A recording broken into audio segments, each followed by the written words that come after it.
I decided to be a lawyer before I filled in my ACCA form. Part of that was wanting to have a profession and wanting to be self-sufficient. If you looked at what was available to women, law seemed a good opportunity. So I filled in my ACCA form and I had an offer from Sheffield and it was far enough away from home and I thought it would be fun. I knew I wanted to work in the city. I thought it sounded interesting. And Slaughters was the first place that offered me a job. But I knew nothing about the city. I can remember turning up here very early days and somebody talking to me about a bond issue and saying, "What's a bond issue?" I'd been brought up by parents who told me that I could achieve whatever I wanted to achieve. The fact that I was the only girl with two brothers, there was never a distinction. So when I joined Slaughter and May, I came with the expectation that I was equal, and it never occurred to me to think differently. I've been very lucky here because we don't narrow people down into sort of little boxes, so you can do a wide range of things. That makes it interesting and makes you keep thinking and learning, and that's, I think, good for everybody. I have done a lot of deals over the years. None of them are obviously solo events. They're all done with teams of people, and you couldn't do them by yourself, and anyone who thinks they could is foolish in my view. Two sets of deals, I suppose, really stand out.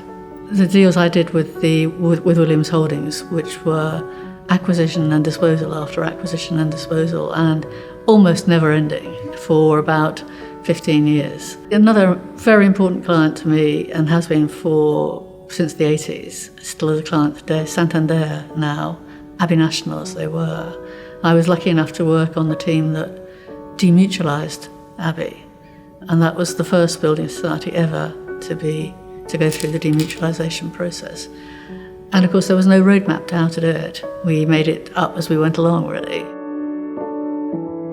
I like deals. I like solving a problem. I like, reaching a negotiation on something. I like everyone to walk away feeling they've got a good deal at the end of the day. There's a huge sense of relief when the deal's actually signed or closed. You actually got it through. I think there is a lot of media talk about gender that is sometimes overdone, not just in the law. We'd obviously like to keep more women because they're 50% of our talent pool. We invest a lot of money in them when they come and train with us.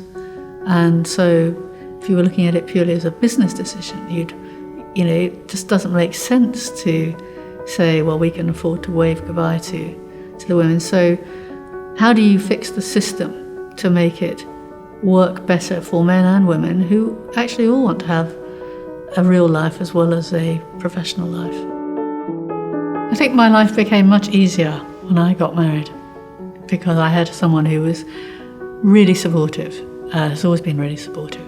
He never saw childcare as my job, it was our job, and never saw my job as my job. If I needed him to come along to an event or, talk to a client, or he's been fantastic. Choosing the right person to marry or settle down with is, one of life's most important decisions, I think.